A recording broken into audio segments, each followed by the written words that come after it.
नीचे थोड़ा सा सामने सामने। अरे क्या कर रहा है यार?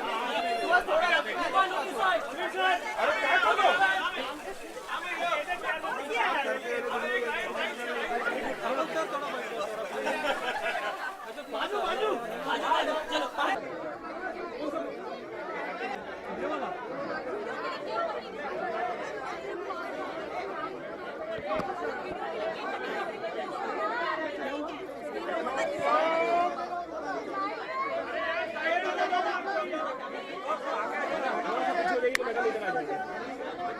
Silence, please. Sir. We are starting.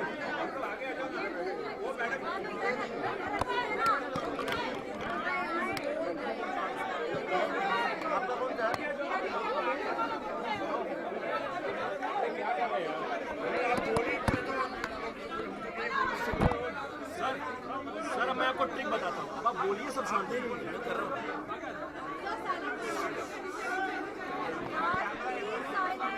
Sit down.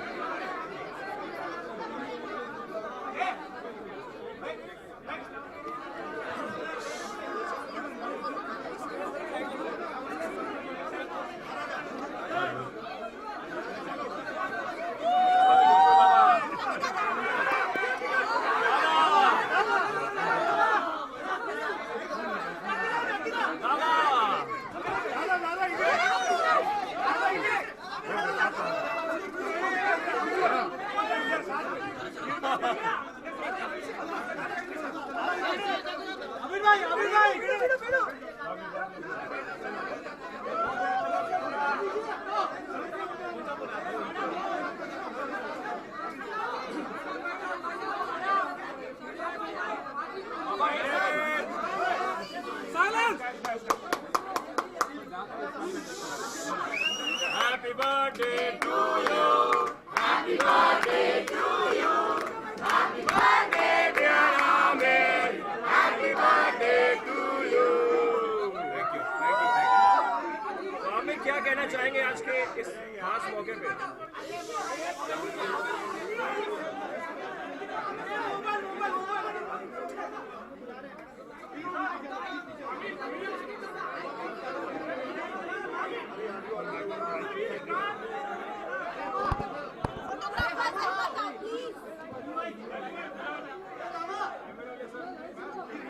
हाँ तो सर बताया आज का दिन कितना खास है और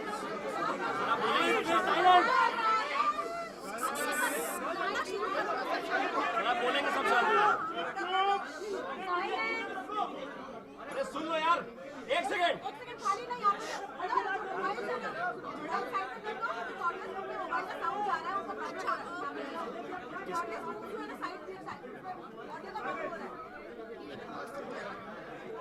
किसका मोबाइल उसमें नहीं है flight mode? No, but it's on you put on silent. It's on silent. All the phones are silent. तो सर सबसे पहले बताएं कि आज किसकी विश मिली आपको और कैसा रहा आज का दिन? सबसे पहले तो एक सेकंड सबसे पहले तो मैं आप सबका शुक्रिया अदा करूंगा कि आप लोग इतना प्यार, इतनी एक्साइटमेंट मुझे हर साल देते हैं। मुझे बड़ा अच्छा लगता है, फील वेरी स्पेशल। तो बहुत बहुत शुक्रिया आपका, और आपके ज़रिए जितने लोगों का जो अपने दिल में मेरे लिए प्यार रखते हैं, आप सभी का बहुत बहुत शुक्रिया। हर साल आप मुझे याद करते हैं और इतने सालों से आप इतना मुझे प्यार दे रहे हैं, इतनी मोहब्बत दे रहे हैं, इतनी इज्जत दे रहे हैं, उसके लिए मैं बड़ा शुक्रगुजार हूँ और तहे दिल से मैं आप सबका शुक्रिया अदा करता हूँ। Thank you so much. Thank you.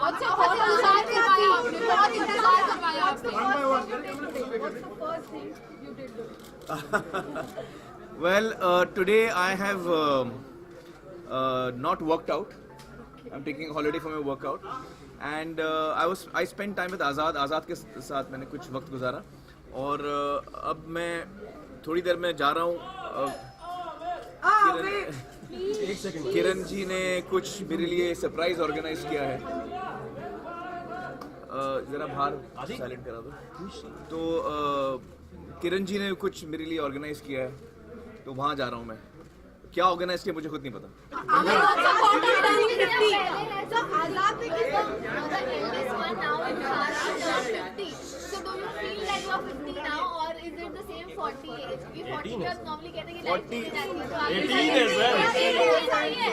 बोल दीजिए। 40 तो बहुत ज़्यादा है, मैं अभी तक 22 नहीं पहुँचा हूँ।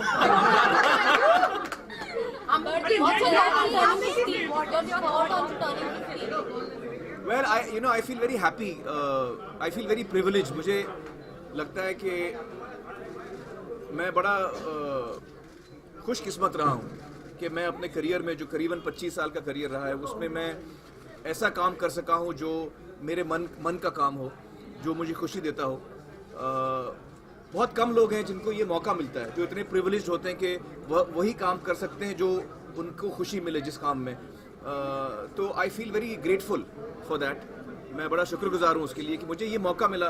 ये जो ज़िंदगी मेरी कटी है 25 सालों में इस इंडस्ट्री में, और ये इतनी एक ख़ास इंडस्ट्री है जहाँ इतने काबिल और इतने टैलेंटेड लोग मुझसे पहले यहाँ पर आए हैं इस मंच पर, और मुझे मौका मिला इस मंच पर शामिल होने का। ये बड़ी खुशकिस्मती है मेरी, तो मैं बड़ा शुक्रगुजार हूँ इसका। और अपने जितने राइटर्स और डायरेक्टर्स हैं जिनकी वजह से मुझे इतना अच्छा मौका मिला है अलग अलग फिल्में करने का, अगर ये उनकी सोच है जो मुझे यहाँ तक ला पाई है, तो मैं अपने आप को बड़ा खुशकिस्मत समझता हूँ।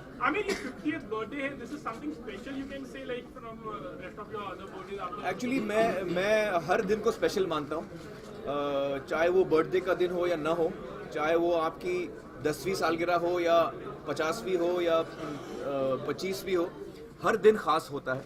और हमें हर दिन ऐसे बिताना चाहिए कि वो हमारे लिए ख़ास दिन है, जो हम लोगों के करीब हैं, जो हमारे अजीज़ हैं, जो हमें चीज़ें ज़रूरी हैं, इम्पॉर्टेंट हैं, उन सब को हमें वैल्यू देना चाहिए।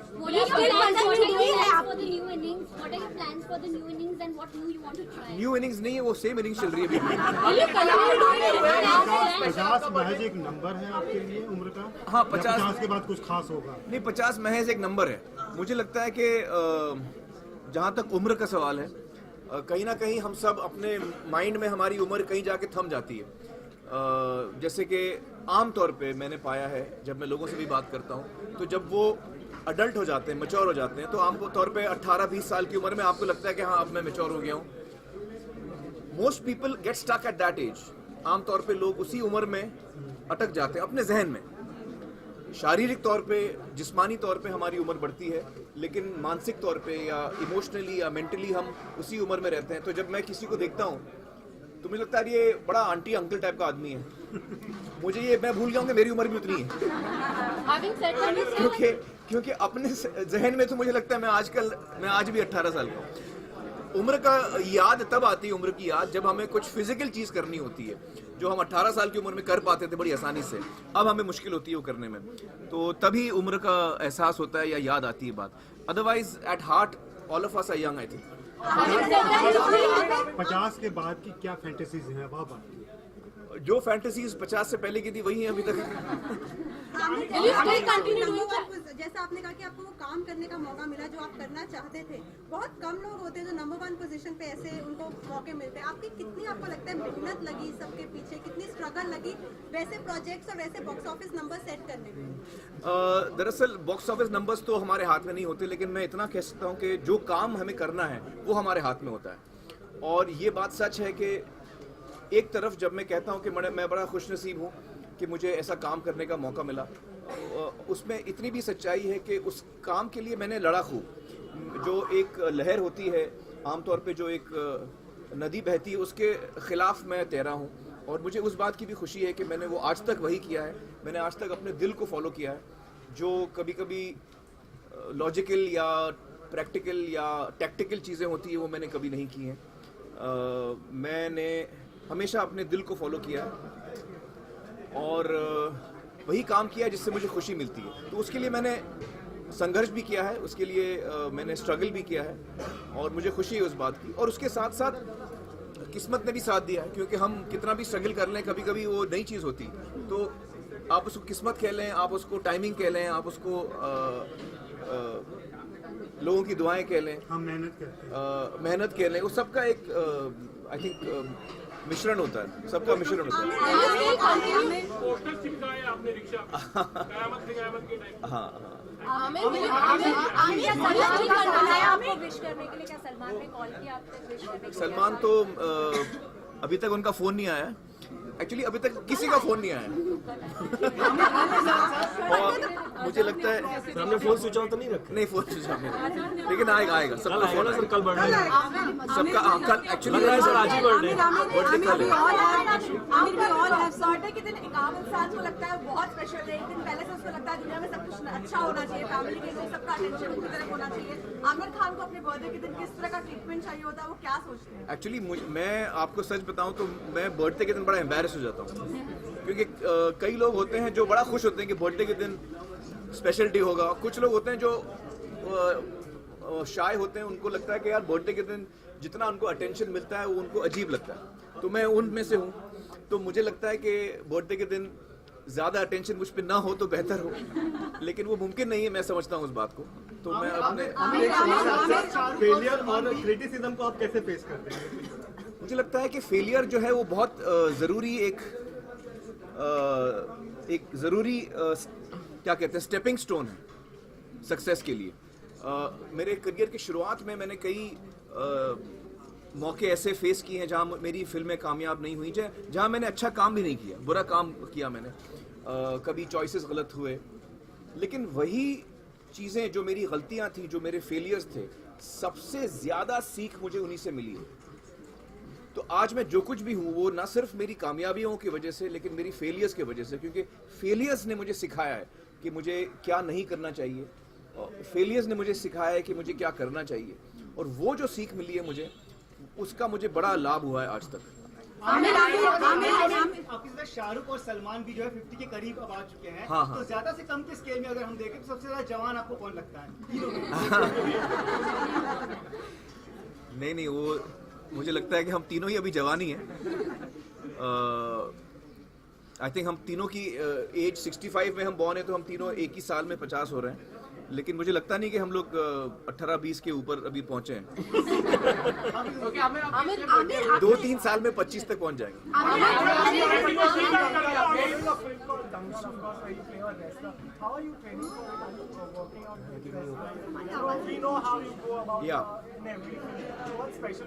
वेल, दंगल के लिए इस वक्त जो ट्रेनिंग हो रही है, मैं रेसलिंग सीख रहा हूँ, और हरियाणवी जो मेरी डायलॉग्स हैं हरियाणवी में, मैं वो पूरा एक्सेंट समझ रहा हूँ, एक्सेंट अपने अंदर उतार रहा हूँ, और हरियाणवी सीख रहा हूँ। और हाँ, तो लुक एक्चुअली हम लोग अप्रैल में शुरू करने वाले थे, इसलिए मैं अप्रैल के लिए तैयार हो गया। लेकिन अब थोड़ा हम लोग आगे शूट कर रहे हैं, क्योंकि हमें थोड़ा वक्त और लग रहा है प्रिपरेशन में। लेकिन ये भी एक मज़ा है, ये जो स्टेज है प्रिपरेशन का, ये एक्चुअली मेन मज़ा है एक्टर के लिए। ये सबसे मज़ेदार मौका होता है कि आप प्रिपेयर करें अपने आप को। We will start in September. Yeah. Childhood birthday memories what do you have आपकी क्या कलेक्ट एनी? मेरी बर्थडे मेमोरीज ये हैं कि चूंकि मेरी सालगिरह 14 मार्च को है, तो आमतौर पे उस वक्त एग्जाम हुआ करते थे। तो मेरी बर्थडे हमेशा पोस्टपोन होती थी कि अभी एग्जाम से बाद में कर लेंगे। तो मुझे याद है कि यार मेरी बर्थडे हमेशा हाँ पोस्टपोन हो जाती थी। कभी सबसे मेमोरेबल बर्थडे आपका कोई बहुत कुछ अब्बू आते थे, कुछ या मम्मी से दिया हुआ कोई गिफ्ट? अम्मी के साथ, अब्बू के साथ। मेरा सबसे memorable birthday and birthday gift, तो जहाँ केक वेक भी लगाया गया हो आपको, मैं सोच रहा हूँ। बर्थडे बॉम्ब्स भी मिले। मुझे जब मैं छोटा था तो मुझे पतंगों का बड़ा शौक था। तो मुझे याद है एक दफ़ा मुझे चरखा, मांझा और पतंगें मिली थी बर्थडे पे, तो मुझे बहुत अच्छा लगा था। बर्थडे पे मैं क्या हमेशा हर साल करता हूँ, कुछ ऐसा खास नहीं है जो मैं करता हूँ। सर हमसे मिलने के अलावा physically to transform yourself? या इट्स डिफिकल्ट। देखिए, फिजिकल ट्रांसफॉर्मेशन हर उम्र में मुश्किल होता है, और जैसे जैसे उम्र बढ़ती है तो और मुश्किल हो जाता है। लेकिन ये हमारा काम है। तो उम्र के साथ खेलना, 18 साल का दिखना या फिर 55-60 साल का दिखना, ये तो हमारा काम है। तो लेकिन आसान नहीं है बॉडी के साथ खेलना। I'm sure it does. I'm not sure how yet. But will you continue doing this challenging role? आपको मिरर में देखते हो उसके रिलेशन मुझे अजीब लगता है बहुत. because you have been always perfect fit Perfect. रहते हो फिट देखते हो अभी फिलहाल आपने 90 kg डाउन किया है तो उधर भी आप फिट हो सर अभी भी फिट ही हूँ मैं. How do you फिट से मेरा मतलब वैसे तो फिट नहीं हूँ लेकिन रोल के लिए फिट हूँ. तो इस वक्त जो मुझे दिखना है, जो मुझे नज़र आना है, जब मैं अपने आप को आईने में देखता हूँ तो मुझे नज़र आता है. जिस चीज़ को मैं एम कर रहा हूँ एज एन एक्टर, जहाँ मैं पहुँचना चाह रहा हूँ उसके मैं नज़दीक पहुँच रहा हूँ, ये मुझे नज़र आता है. मुश्किल है आखिरी बर्थडे बम्स की बात हुई तो अगर किसी एक्ट्रेस से बर्थडे बम्स लेना हो तो किससे लेना? किसी एक्ट्रेस से बर्थडे बम्स लेना हो? यानी एक्टर और एक्ट्रेस? चार लगेगी चार इस वक्त लगेगी सर दंगल वाली बात बर्थडे बम्स तो मुझे किसी से ना मिले तो बेहतर है. How many birthdays have you spent on sets and which movies? You know, I don't remember my birthdays here. Really, I don't remember. In fact, the only thing I remember is कि I meet you all on my birthday. वो चीज़ मेरे memory से नहीं निकलेगी. हमें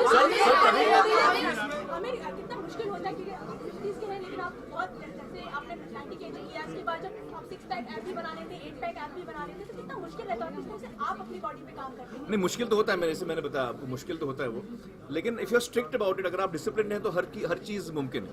आप अपने body को टोटली चेंज कर सकते हैं. क्योंकि मैं कई दफ़ा कर चुका हूँ तो मैं आपको बता सकता हूँ कि if you are strict about it, it's a very scientific thing.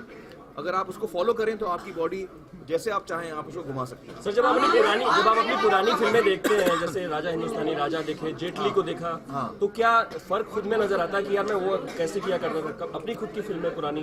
मैं जब अपनी पुरानी फिल्में देखता हूँ तो मुझे बड़ी कोफ्त होती है. मुझे वो सारी चीज़ें नज़र आती हैं जो मैंने गलत की हैं, जो मैं बेहतर कर सकता था. तो मैं अपने पुराने काम को देखना पसंद नहीं करता.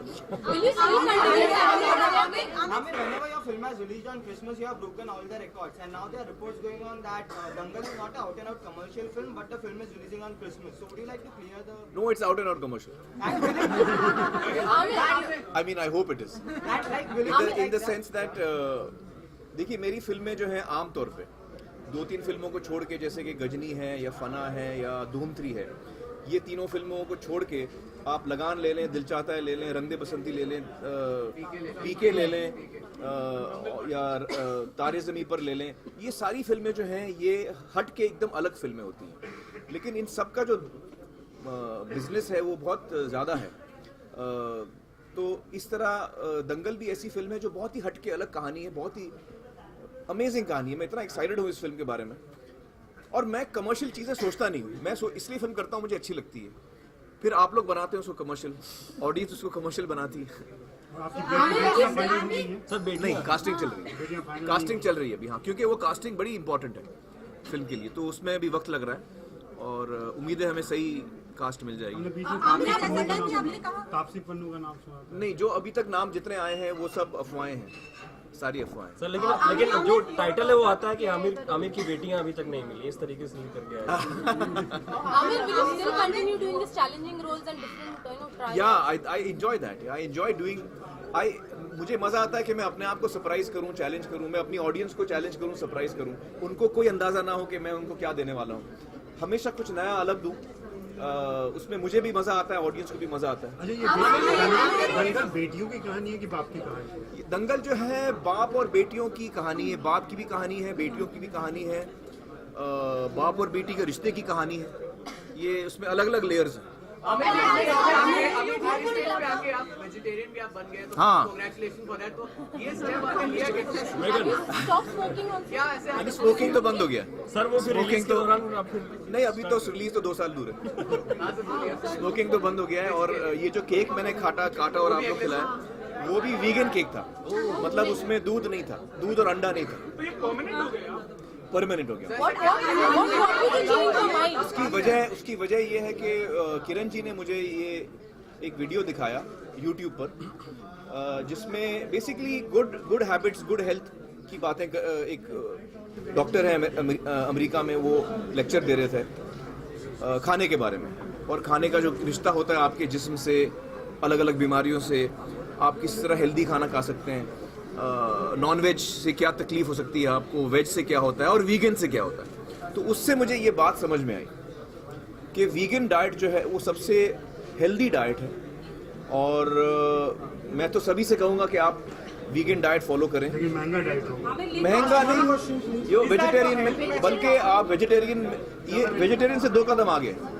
तो वेज में आप दूध पीते हैं, दूध के साथ साथ जो चीज़ें बनती हैं, दही, पनीर, चीज़, मक्खन, घी, तो इसमें दूध और दूध से जितनी बनी चीज़ें वो भी हट जाती हैं, तो आपका कॉस्ट और कम हो जाता है। सेंसर बोर्ड वाले आपस में ये having problem board striker as a producer also there has been an internal divide of candidates and the reason the problem over how much as producer I think censorship जो है ये बहुत important issue है। एक तो क्या हमारा जो हम उसको बोलते हैं सेंसर बोर्ड, वो नाम ही गलत है। हम लोग बड़ा लूजली इस टर्म को यूज करते हैं। वो सेंसर बोर्ड है ही नहीं, वो दरअसल है एक बोर्ड जो सर्टिफाई करता है, सेंसर नहीं करता, वो सर्टिफाई करता है। इसलिए उसके नाम में सर्टिफिकेशन है, central board of film certification, not central board of film censorship, central board of film certification, ये उसका नाम है। तो वो जो बॉडी है वो सर्टिफाई करने का काम करती है। उसका काम नहीं कि वो सेंसर करे, उसका काम है कि वो सर्टिफाई करे। तो वो एक आई थिंक ये हमेशा हर ज़माने में, हर जनरेशन में ये मुद्दा उठता है, और इसमें यकीनन एक डेमोक्रेसी में ये मुद्दा उठना भी चाहिए, और हमें इस चीज़ को वाइब्रेंटली डिस्कस करना चाहिए। जो फ्रीडम ऑफ एक्सप्रेशन है हम सबका, आपका, मेरा, हम सबका, उसे हमें प्रोटेक्ट करना चाहिए। ये बहुत ही फंडामेंटल एक राइट है जो हमें प्रोटेक्ट करना चाहिए। हर हिंदुस्तानी को इसकी वैल्यू समझ में आनी चाहिए, और हमें इसको प्रोटेक्ट करना चाहिए। ban is placed on a movie. नहीं, I am against bans, I am not in favour of bans. I feel के सेंसरशिप ना होके आप जिम्मेदारी से इस आज़ादी का फायदा उठाइए। लेकिन अभी एनएसटीन में मतलब जिम्मेदारी निभाना जरूरी है। देखिए, freedom is very important, but उस फ्रीडम के साथ साथ जिम्मेदारी आती है। मैं फ्री हूँ इसका मतलब मैं आपका मर्डर कर लूँ, ऐसा नहीं, ऐसा भी नहीं है। तो फ्रीडम इंपॉर्टेंट है, उसके साथ साथ आपको जिम्मेदारी से उस आज़ादी का इस्तेमाल आपको जिम्मेदारी से करना चाहिए, और सेंसरशिप की ज़रूरत ही ना हो, स्टेट को सेंसरशिप डालने की ज़रूरत ही ना हो, ऐसी सिचुएशन होनी चाहिए।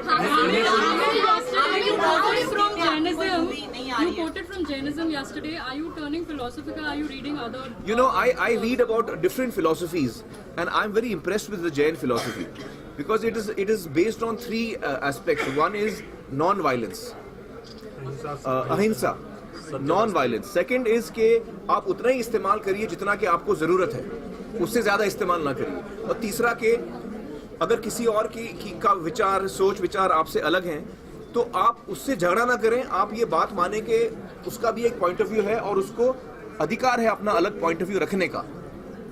लेकिन उसका मतलब ये नहीं कि मैं आपसे जुदा हो जाऊं, आपसे अलग हो जाऊं, आपसे झगड़ा करना शुरू करूं।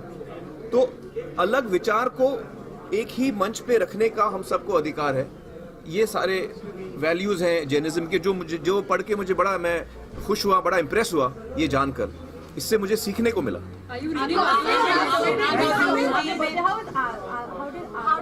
आजाद को सिर्फ एक ही इंटरेस्ट है, मैं केक कब काट रहा हूँ।